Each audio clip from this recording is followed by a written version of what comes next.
काँग्रेस पक्षाचे ज्येष्ठ नेते बाळासाहेब थोरात, राजेश टोपे अशा या कार्यक्रमाला अगत्याने उपस्थित असलेले खासदार निलेश लंके, न्यायमूर्ती कोळसे पाटील, व्यासपीठावरचे सगळे मान्यवर, सहकारी बंधू भगिनी, एक समाधान व्यक्त करावं अशा प्रकारचा हा लहानसा सोहळा आहे. गेली अनेक वर्ष सार्वजनिक जीवनामध्ये प्रामाणिकपणाने काम करण्याची भूमिका ज्यांनी बजावली, कधी यश कधी अपयश याची चिंता केली नाही आणि लोकांच्या बद्दलची बांधिलकी याच्यामध्ये कधी तडजोड केली नाही, अशा सरकारला सर्वसामान्य जनतेनं देशाच्या लोकसभेमध्ये चांगल्या मतांनी विजय करून पाठवलं, त्याबद्दल त्यांचा सन्मान आणि त्याचबरोबर त्यांना निर्वाचित करण्यासाठी कष्ट घेणारे तुम्ही आणि मतदार या सगळ्यांचा सुद्धा सन्मान करण्याच्या संबंधीचा हा सोहळा आहे. कल्याणराव पहिल्यांदा लोकसभेमध्ये आली आणि माझी खात्री आहे की सामान्य माणसाच्या प्रश्नाची मांडणी करण्याच्यासाठी काँग्रेस पक्षाने त्यांनी तिथं पाठवलं, त्याची उपयुक्तता जिल्ह्यातल्या आणि भागातल्या सगळ्या लोकांना पसल्याशिवाय राहणार. मला हे माहीत नव्हतं की इथं कुणी उभं राहावं यासंबंधीची चर्चा झाली.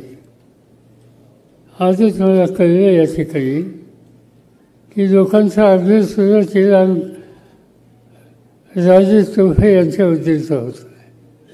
राजेश टोपे थोडे व्यावहारिकग्रस्त आहेत आणि त्यांनी आपला व्यावहारिक चातुर्य या ठिकाणी दाखवलं आणि ही माल घातली कल्याणाच्या काळामध्ये. ठीक आहे, यावेळी तुम्ही सुचलात, पुढच्या निवडणुकीकडे दोन्ही लक्ष ठेवतो.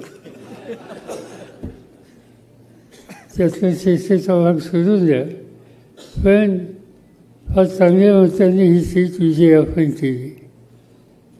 महाराष्ट्राचं एकंदर चित्र बदलायचा निर्धार आम्ही सगळ्यांनी बसून केलेला होता. त्याच्यामध्ये काँग्रेस पक्ष होता, राष्ट्रवादी काँग्रेस पक्ष होता, उद्धव ठाकरेंच्या नेतृत्वाखाली शिवसेना होती आणि छोटे मोठे इतरही पक्ष होते. आणि आम्ही हा निकाल घेतलेला होता की मागची जी निवडणूक झाली त्याच्यामध्ये हवं तसं यश आम्हाला सगळ्यांना मिळालं नाही आणि हे कुठे ना कुठे दुरुस्त केलं पाहिजे. आणि म्हणून जनमत तयार करण्याच्या संबंधीचं काम निवडणुकीच्या आधीपासून आम्ही लोकांनी केलं. महत्त्वाच्या ठिकाणी जाहीर सभा घेतल्या आणि लोकांना हे पटवून दिलं की जे चुकीच्या रस्त्याने याचं काम आजच्या राज्यकर्त्यांच्याकडून होतं आहे आणि याच्यातून सुटका करायची असेल, सावरायची असेल, तर आम्ही लोकांनी एकत्रित ही आघाडी तयार केली. त्या आघाडीच्या पाठीशी लोकांनी उभं राहिलं पाहिजे. आणि मला आनंद आहे की ह्या आघाडीच्या निमित्तानं आम्ही लोकांनी महाराष्ट्राच्या कानाकोपऱ्यामध्ये जिथं जाणं शक्य आहे, जिथं भूमिका मांडणं शक्य आहे, त्या ठिकाणी प्रयत्नांची पराकाष्ठा केली आणि जवळपास 31 जागा 48पैकी महाराष्ट्राचा विजय केला. यावेळीचं वैशिष्ट्य आणखीन एक आहे की निवडणूक आघाडीमध्ये आपण लढवतो, पण आघाडीचे सगळे घटक प्रामाणिकपणाने कष्ट करतातच असं नाही. होतं की उमेदवार कुणी असो, आघाडीच्या प्रत्येक कार्यकर्त्यांनी ज्याला तुम्ही अपवाद नाही,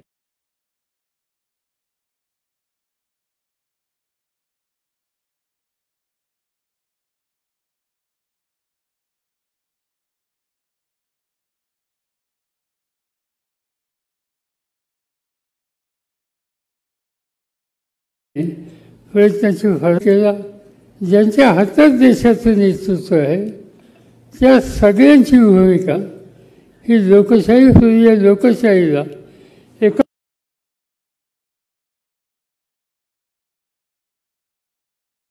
अशा प्रकारची एक आकाश असावा कुणाच्या वदते.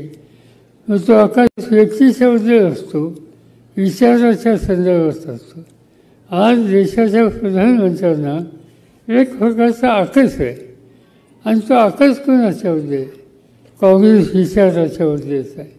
तो आकाश जवाहरलाल नेहरूंच्या सारख्या राष्ट्रीय आंतरराष्ट्रीय नेतृत्वाच्या संबंधित आहे. या लोकांच्या संदर्भी चुकीची भाषणे केल्याशिवाय त्यांना चैन पडत नाही. संबंध लोकसभेच्या निवडणुकीत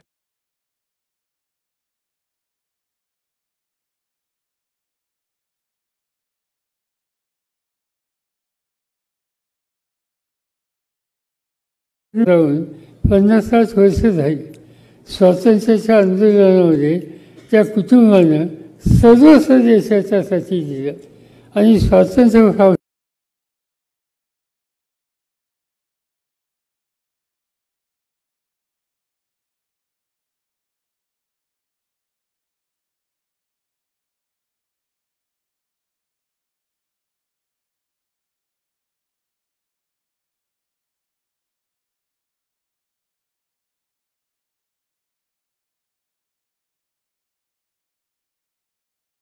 आपल्या सगळ्यांना येते. आणि म्हणून एक प्रकारचा हा संघर्षाचा काळ होता, आव्हानाचा काळ होता.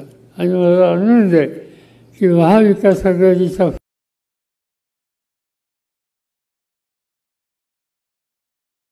सगळ्यांनी याच्यामध्ये एका विचारानं एकजुटीनं सावध जाण्याचा निर्धार केला.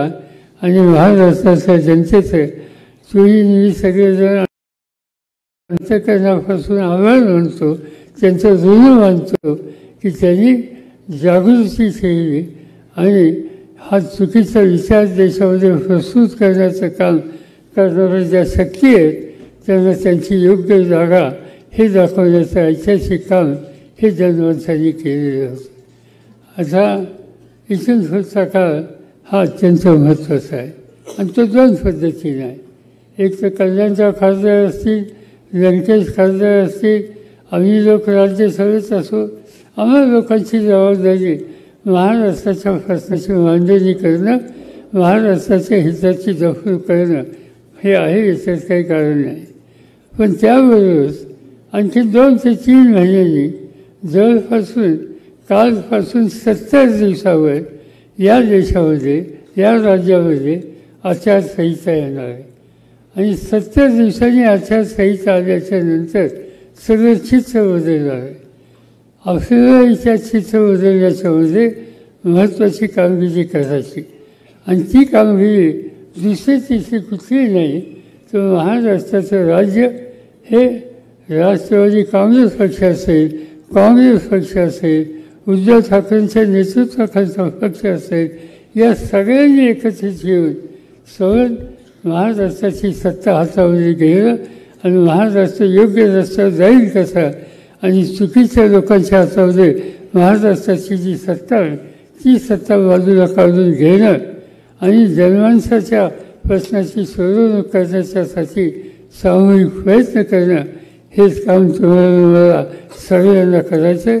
मी तुम्हाला या आघाडीचा एक सहकारी म्हणून खात्रीने एक सगळं सांगू इच्छितो की आम्ही 3 पक्षाचे लोक असतील आणि आम्हाला साथ देणारे दुसरे डावे पक्ष किंवा अन्य सहकारी असतील त्या सगळ्यांना बरोबर घेऊ, त्या सगळ्यांचा आत्मविश्वास वाढेल अशी काळजी घेऊ आणि सामूहिक नेतृत्वाच्या माध्यमातून महाराष्ट्राचा चेहरा बदलण्याच्यासाठी आम्ही काळजी घेऊ हा विश्वास या ठिकाणी मी आपल्याला देतो.